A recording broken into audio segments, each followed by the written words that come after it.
This is Dan Rogers, your host on We the People Town Square, coming to you from the center of the universe, the high plains of Texas, near the headwaters of the Prairie Dog Town Fork of the Red River. Today is December the 28th, 2023, and we are here with Tom Warren III, who's running for Tax Assessor Collector for Potter County. Yes, Tom, sir. Welcome. Thank you for having me, Dan. Glad to be here. Let's start off by telling the voters of Potter County why you want to be their tax collector. Well, I appreciate the question, Dan. Appreciate the opportunity to speak with you and your audience and tell you why I'm running. I think the first thing to go over is just who I am. You know, I'm a lifelong resident of Potter County. I've lived here my entire life. We've been here for 5 generations. I'm a graduate of West Texas A&M, Eastern New Mexico University, and I'm also a part-time student at St. Mary's University School of Law. I have a bachelor's degree in public administration. I have a small business. We do several different news-type entities. The one that everyone in Amarillo is probably familiar with is the Amarillo Pioneer. Public service has just been in my heart for a long time. I serve on the Amarillo Traffic Advisory Board, used to serve on the Amarillo Public Library Board. Starting January 1, I'll be beginning terms on the Amarillo Hospital District Board and the Potter Randall Appraisal District Board. And for about the past 2 years, I was the State Republican Executive Committeeman for Senate District 31. That's 45 counties from the top of the Texas Panhandle all the way into far west Texas and the Permian Basin. And we've done a lot of great work there. You know, I'm happy to say that we have more county chairs now than when I took office as an SREC member. We've done a lot of party growth here in West Texas, which you're very familiar with. And I will say this is one of the big things. When I got elected as an SREC member, I said I want more young people involved in the party, and we got to do something because at that point, the Democrats were just blowing us out with young people. And I think we are starting to turn the tide. One of my most proud accomplishments from my time on SREC is I was on the committee that put together the program where we are bringing high school Republican chapters back to communities across Texas. That's something that hasn't happened in a really long time. And I was one of the people who got to spearhead that initiative. I'm really proud of that. But whenever I started thinking about the direction I wanted to go now, I really felt called to run for Tax Assessor Collector. And I'll explain why. This is the first time this office is going to have an open seat in many, many years. This is the first time we have the chance to elect someone who's going to have a new perspective. And the tax assessor's office is really important. You know, I believe it's a $1.6 roughly million budget that office operates on every year, over 20 employees in that office. It's a really important, critical piece of county infrastructure. And we need someone who is going to have a perspective of let's make it easier for the taxpayers of Potter County to do business with Potter County. And I'll give you a great example. There are several things that counties across our state have already implemented in their tax assessor's offices. Things like scheduling an appointment online to come pay your taxes. Things like checking wait times online. These are simple things that counties across our state are already doing. We're not doing that in Potter County. And I will say this, you know, we had a situation in the late 90s and early 2000s that was just unfortunate in that office. And the last couple of tax assessors have had the incredible responsibility of rebuilding trust in that office. And they've done a great job. But now I'm planning on building on their work by taking the focus and putting it on streamlining the ability of the taxpayer to do business with Potter County through that office. Because every taxing entity in our state every taxing entity in our community has a role to play with that tax assessor's office.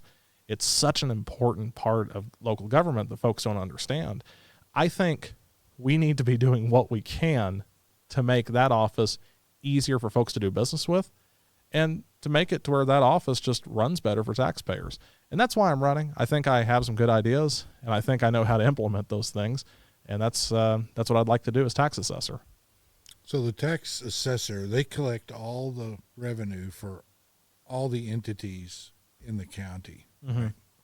That's right. That's right. So how many different entities are they collecting for? Well, they have school districts, they have cities, they have the community college districts, they have water districts. I want to think right off the top of my head, the number I believe is between 8 and 10 taxing entities. I could tell you roughly it's a little less than half of the amount of total taxes that we collect to go to school districts. And that's really important because, you know, our community schools here in the Panhandle, they do live and die with their tax revenues. And so we're talking about, you know, collecting the money for good schools. We're talking about collecting the money for the city of Amarillo to be able to provide its basic services like sewer and, you know, street repairs and police departments. We're talking about collecting the money for the county to offer its services like, well, again, streets and law enforcement. In some cases, depending on where you live in the county, fire service. And so this is a really important office. Like I said, the local government entities live and die with those tax dollars that come through that tax assessor's office. And so let's make it easier for folks to do business with that office. Does your office have anything to do with sales tax? Not that I'm aware of. I think that most of the collections that go through that office are property tax related. And then also the fees and the taxes that are levied by local government entities, and some by the state.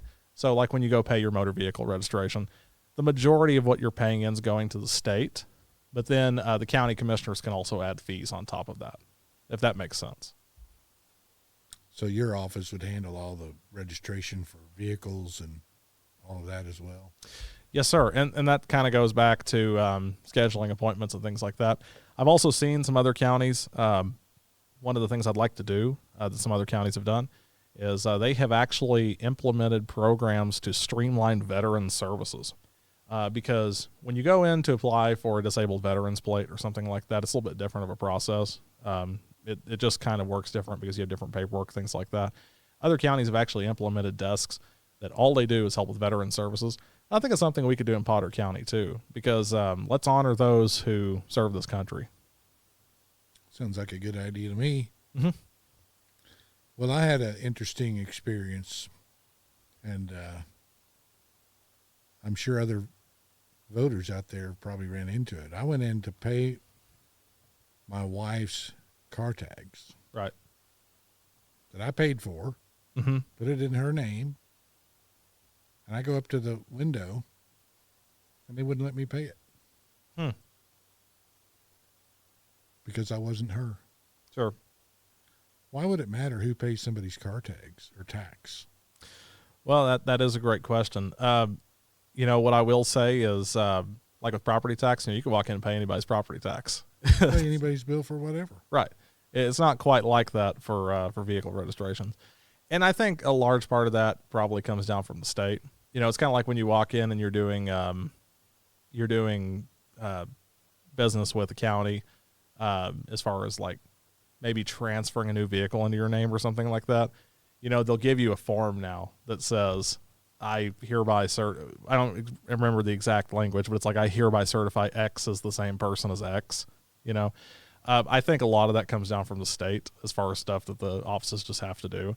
But that is kind of one of the things I want to talk about too with this race is there's a lot of weird red tape and things that just need to be addressed by the legislatures when it comes to these tax offices that just aren't getting done. And one of the things I've said, and I'm the only candidate in this race who said this, is that I plan to advocate to our legislators to address the things that need to be done as far as the tax offices are concerned. And I have developed relationships. I know several of these legislators personally. Several of them have endorsed me because they understand that I have the right ideas for this office. They understand my heart's in the right place, and my knowledge really on a lot of these issues is unrivaled in this race. And so I plan to work with those folks to see what we can do to make things a little easier on the state side. Yeah, you want to make it easy. I would think you'd want to make it as easy as could to enable people to pay any sort of fee or tax. Well, I was talking a few weeks ago with somebody, and we were talking about this very thing, right? Say you go to a restaurant, right? And you order, and they leave you sitting for 30 minutes without a drink, and they finally bring your drink to you and everything, and then they leave you waiting for another hour for your food, and then your food comes out and it's cold, and your steak's undercooked, and then you send it back and they still can't get the temperature right and all that kind of stuff. You probably had experiences like that. If you have that experience at a restaurant, you're just not going to go back to the restaurant, right? You don't have that luxury with the government. Well, now let me tell you what I did. Okay. To solve the problem, I just started transferring all my vehicles to Randall County. Well, no problem. That's not a luxury a lot of people have, right? Right. And this is the thing, right? If you go to a restaurant like I was talking about and the service is bad, you're not going to go back there. You have competition. Right. You don't have that with the government. And so, you walk into some government offices, and I'm not picking on the tax office, but you walk into some government offices and you're just not treated super well, right? Like, have you gone to the DMV? They don't want to be there. They act like they don't want to be there. Right. Like, have you gone to the DMV where you get your driver's license and that kind of thing? Yeah, it's been a while, but you don't ever walk out going, man, that was a great experience. Let's go back and do that again. Right. And with the tax office. But it could be. Well, it could be. And that's kind of my point is with the tax office, let's make it easier for people to do business with this office because they don't have a choice. If you want to drive your car, you got to go to that tax office in Potter County to do your registration. If you want to keep your house, you got to pay your taxes with Potter County. Let's make it easier for people to do business because if you make it a more pleasant experience, no one likes paying their taxes. I don't like paying my taxes. I'm about to have to go pay my taxes, and I don't like it. But when you walk in and you pay your taxes, it should be the kind of thing where you walk away going, that experience wasn't actually that bad. And I don't think that's really that difficult to do. I don't know. That's a pretty tall order to make paying taxes pleasant. Well, I think I understand that. You deserve everybody's vote for sure. Right. I'll say this. We're going to do everything we can when I'm elected to make the process of going down to the tax office and paying your taxes as easy as possible, as efficient as possible, and as less burdensome as we can. Because people deserve good service. Doesn't matter if you're at a restaurant or a store or a tax office. You deserve good service if you're doing business, and that's what I want to do. Well, I think private business employees know that customer is paying their salary. Right. And what the people in the tax office need to understand is the taxpayers are paying their salary, so they should treat them with respect. Well, and that's the thing too, right? I'm the only candidate in this race who can actually bring a new, unique perspective to this office. And the reason why is, I didn't grow up in this office, right? I didn't learn everything about being in the workforce from being in the Potter County tax office. And I'm not going to go in there and just do things the way we do them because that's the way we've always done them, right? Yeah, you have a fresh... Right. We need a fresh perspective. And we want to go in and say, okay, what works and what doesn't? And what works, let's leave it alone. And what needs some fixing, let's fix it. Yeah. And you don't have to take a wrecking ball to the whole system to do that. That's not my plan. My plan is to kind of sit back and see what works and what doesn't. And the stuff that needs to be fixed, let's make tweaks. And let's make it easier for folks to do business with the tax office. Of course, I'd just soon get rid of property taxes and not have to worry about it. And I totally understand that. I will say too, and I want to go back just kind of to this point for a minute about running that office. Being an SREC member, I've had 45 counties to oversee. Okay. That's working with 45 different county chairs. I worked with you on a lot of things, right? You got 45 different county chairs. You got precinct chairs spread across all 45 counties. You have the state party that you're dealing with. There are 63 members. Other SREC members. Right. So you got 31 districts. You got 2 people from each one of those districts. Then you have the vice chair, who pretty much are all active members of that committee. And then you have the chair, but the chair is kind of a little bit different. But basically, at any given time, you have about 60 to 63 people who are active members, depending on if we have vacancies or something like that. Dealing with all of those members, dealing with the concerns across all 45 counties, because every county's got a different concern, every county chair. Gaines County is not the same as Potter County, right? Randall County is not the same as Bailey County, okay? It just varies. And so you have to deal with every need of every one of those counties differently. All those different personalities. Right. And you can't just, take your ball and go home if you don't like it. And you can't just, send out angry Facebook posts or something about everybody. You actually have to help guide the ship. And having that experience, it's not akin to running a tax office necessarily, side by side. But I think that there are a lot of similarities in the fact that you're trying to guide all of these different people toward the goal. What's the goal? Getting Republicans elected, right? On the tax office side, what's the goal? Well, it's to make it easier for folks to do business with the county, right? And so you're dealing with all these people. I think it'd be a lot easier to run a tax office. It probably will be. To deal with all the different county chairs and SREC members. It probably will be, but I think it's been good experience because, like I said, it's taught me a lot about dealing with all these different personalities and guiding toward a common goal. And I'm going to take that experience to this office, and that kind of comes with a fresh perspective. And I also want to say this, having the perspective of an outsider going into that Potter Randall Appraisal District Board, because I talked about the fact that, I believe I mentioned it, that I'm starting a term on January 1 on the Brad board. Right. When I take office as tax assessor, and I'm the only candidate in this race who could say this, when I take office as tax assessor on January 1st, 2025, I'll be the only candidate who will have had hands-on experience as a voting member of the Potter Randall Appraisal District Board. Now, why is that important? It's important because recent legislation that was passed in Texas requires that the tax assessor collector be a voting member of that board. You might not think that's that big of a deal, but that's huge. PRAD is so important to property tax calculations. Because remember, the tax office doesn't really control what you pay in tax, right? Yeah, they don't have anything to do with it. Right.